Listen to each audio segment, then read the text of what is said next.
Jewish millionaires never buy these 7 common household items.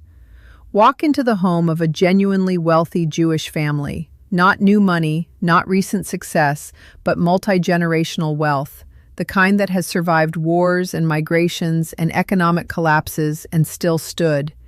And you will notice something that takes a moment to name. The home is not bare.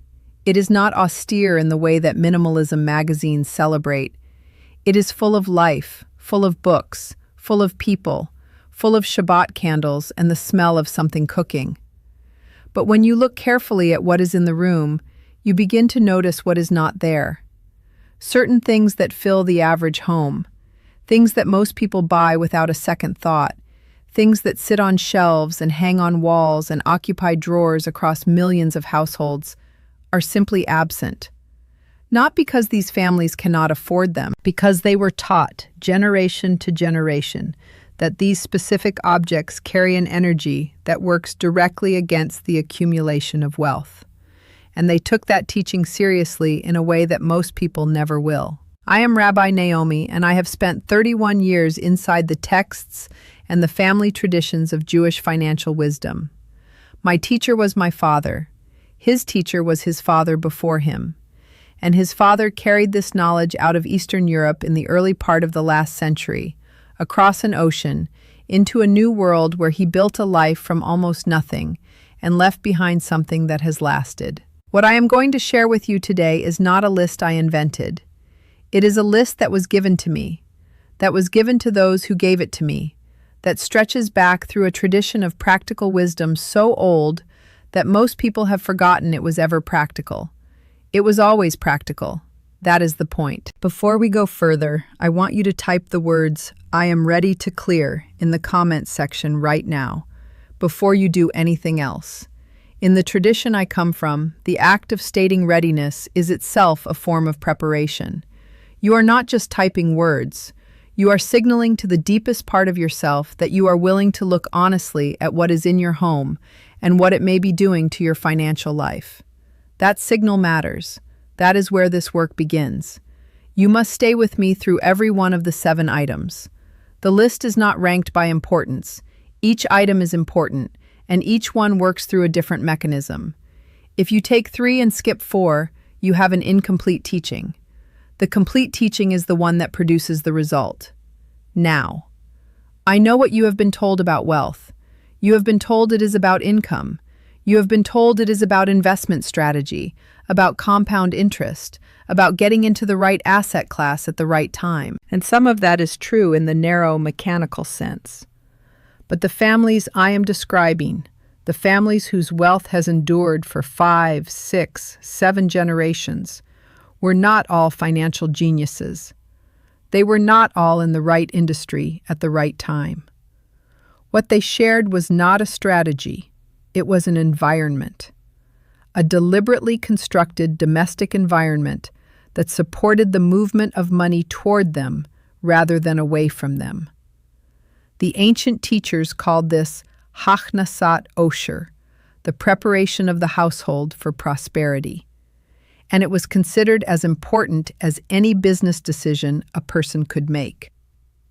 The 7 items I'm about to share with you are the 7 things that preparation specifically excluded. The first item is broken things kept for later. I want you to hear this precisely because this is not about tidiness. This is not a decluttering tip. Every home has broken objects that are kept with the intention of being repaired someday. A lamp with a fraying cord, a chair with a cracked leg, a clock that stopped working 2 years ago sitting on a shelf because you paid good money for it and you intend to fix it. In the language of the tradition, a broken object that is kept but not used and not repaired exists in a state the teachers called between. It is neither functioning nor gone. It occupies physical space, it occupies mental space, and it occupies what I can only describe as financial space. The energy of the household is constantly registering its presence without being able to resolve it. Multiply this by the average home, which carries between 7 and 20 such objects at any given time, And you have created a domestic environment that is saturated with unresolved energy. The teaching is this: repair it within 30 days or remove it from the home completely. There is no third option in this tradition. An object is either serving its purpose or it is not in the home.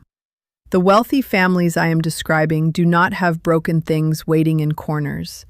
Not because they are wasteful, they are often quite frugal in other ways, but because they were taught that unresolved objects are a specific tax on the financial energy of a household, and they were not willing to pay that tax.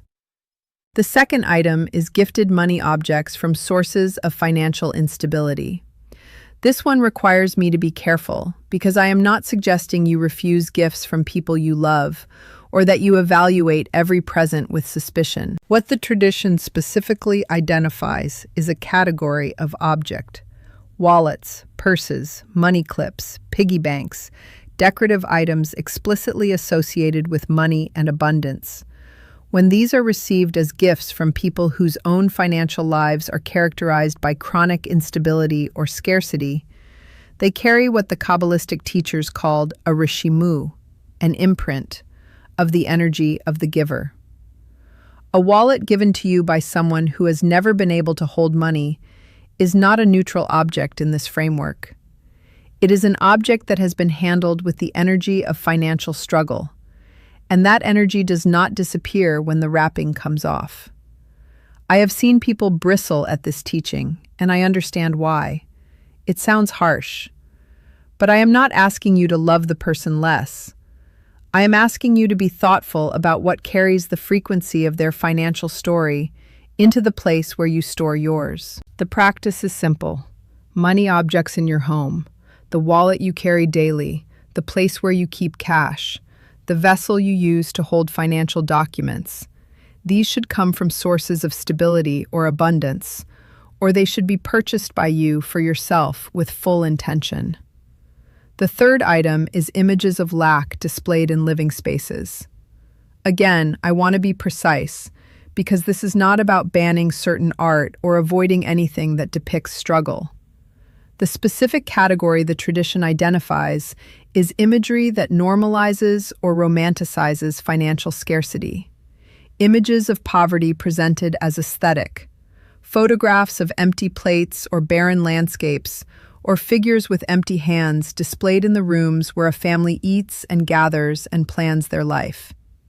The ancient teachers were deeply aware of what we now call environment design, the way the visual landscape of a space shapes the unconscious expectations of the people living in it. They taught that the walls of a home are not neutral. What you look at every day, what your children look at every day, enters the formation of what feels normal and expected. Prosperous families decorated their homes with images of fullness: fruit, tables with food, landscapes with water. Families gathered in abundance. This was not vanity. It was intentional programming of the financial imagination. Walk through your home today and ask yourself, what story do my walls tell about what I expect my financial life to look like? If any part of the answer is scarcity, the tradition says that story is working against you every single day. The fourth item is expired abundance, and this is the one that surprises people most. Expired abundance is the category of things that were once symbols of prosperity or success in your life, but have since become outdated, broken down, or no longer representative of where you are going. A business card from a venture that failed, a certificate from a course you completed but never applied, trophies from a period of your life that has ended, awards that remind you more of what you used to be than what you are becoming. The tradition teaches that objects carry the story of their origin, and that displaying or keeping objects whose story is one of past limitation, even past success that is since capped out, anchors the energy of the household to that story. The wealthy families I am describing are extraordinarily intentional about what they allow to represent them in their domestic space. They keep what points forward. They release what points backward. This is not coldness. This is a highly disciplined form of future orientation that the teachers called tzipia, anticipation, and they considered it one of the primary spiritual disciplines of a prosperous household. The fifth item is financial shame objects. Every home has them if we are honest. And being honest about them is the beginning of releasing their hold. A financial shame object is any physical thing in your home that, when you encounter it, produces a feeling of contraction, guilt, or inadequacy about money. An item purchased impulsively on credit that you are still paying for. A gift you gave that stretched you beyond your means and left a wound. A luxury item bought to signal a prosperity you had not yet built. I'm not asking you to feel worse about these things than you already do. I'm telling you that the tradition specifically identified the keeping of shame objects as one of the most reliable ways to maintain a poverty consciousness inside an otherwise comfortable home. Because every time your eye lands on that object, every time your body registers its presence, you receive a small dose of the original financial shame. Over years, those small doses accumulate into a persistent background hum of financial inadequacy that undermines every effort you make at the conscious level. The practice is release, not necessarily disposal. Sometimes it is completing the payment and then marking the completion with a deliberate ritual of closure. But the object must be resolved. The shame must be discharged. A home that carries unresolved financial shame is a home that is constantly working against the prosperity of the people inside it. The sixth item is random abundance objects with no intention behind them.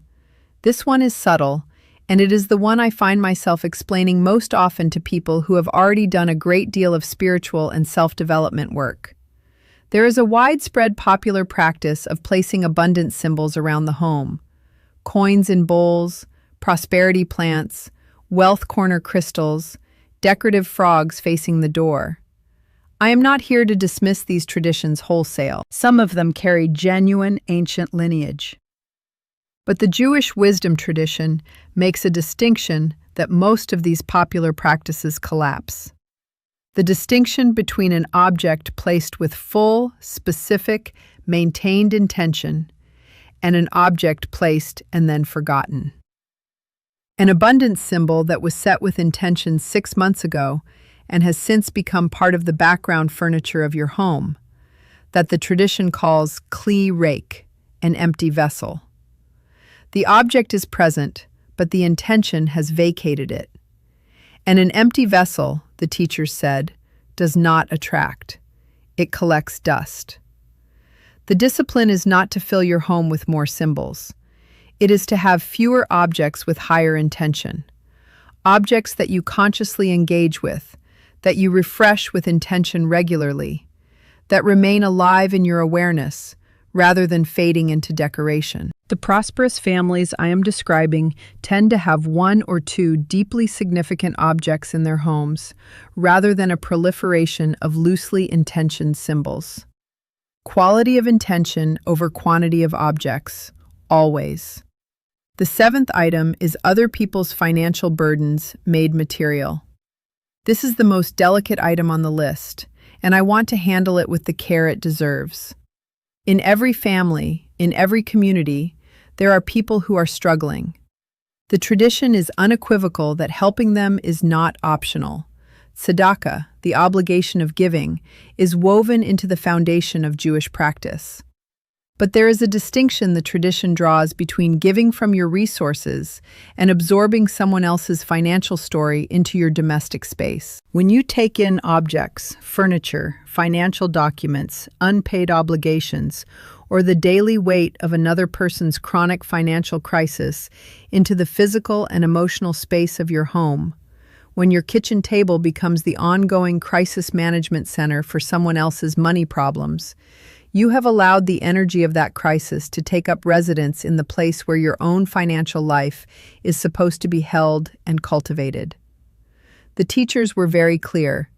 You can support someone from outside their storm without stepping into it.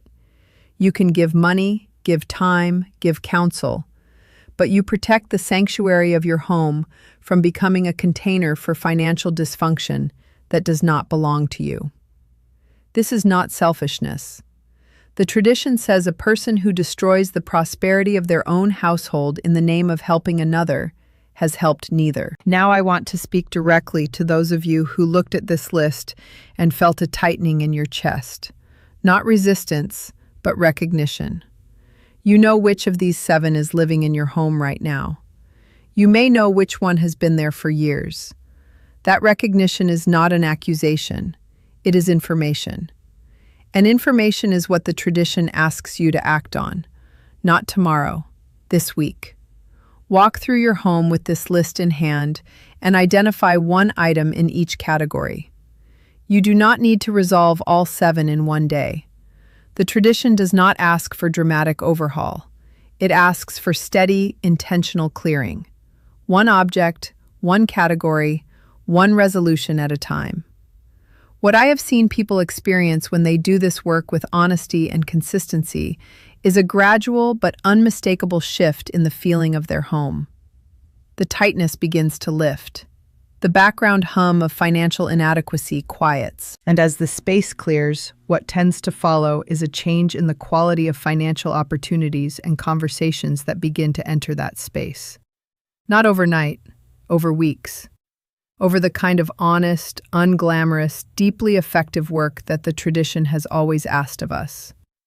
For those of you who want to go deeper, who want a complete guided practice for clearing your home using the full framework of Jewish prosperity wisdom, including the prayers and declarations that accompany each release, the specific objects the tradition recommends for intentional placement once the clearing is complete, and the 7-week maintenance practice that keeps the environment alive and working, I have put together a complete resource that is available through the link in the description below. It is the most comprehensive practical guide I have released, and it is built entirely on the lineage I have been teaching from for over 3 decades. I have 3 things to ask of you before the blessing. First, go to the comments right now and tell me which of the 7 items is present in your home. You do not need to explain, just name the number, 1 through 7. When you name it publicly, the tradition teaches you have already begun its release, and your answer helps me understand which teaching to deepen in future videos. Second, if this channel is not yet part of your regular learning, the subscribe button is below this video. What I share here is drawn from a lineage that is not available in books or mainstream financial content. Press subscribe so that none of it passes you by. Third, think of one person, one specific person, who you know is living with the weight of a financially blocked home. Someone who is trying, who is working, who cannot understand why the ceiling will not lift. Press the like button for them. Your like extends the reach of this teaching to people who are quietly looking for exactly what you just found. That is how the tradition spreads in the world we are living in now. You become the channel. May your home become what the ancient teachers called a makom kadosh, a sacred space, for the cultivation of your prosperity. May what you release this week make room for what belongs in your life. May the walls of your home begin to tell a different story, one that your children and their children will one day read and understand. You have been given this knowledge for a reason. Use it with intention. Go in peace. Shalom.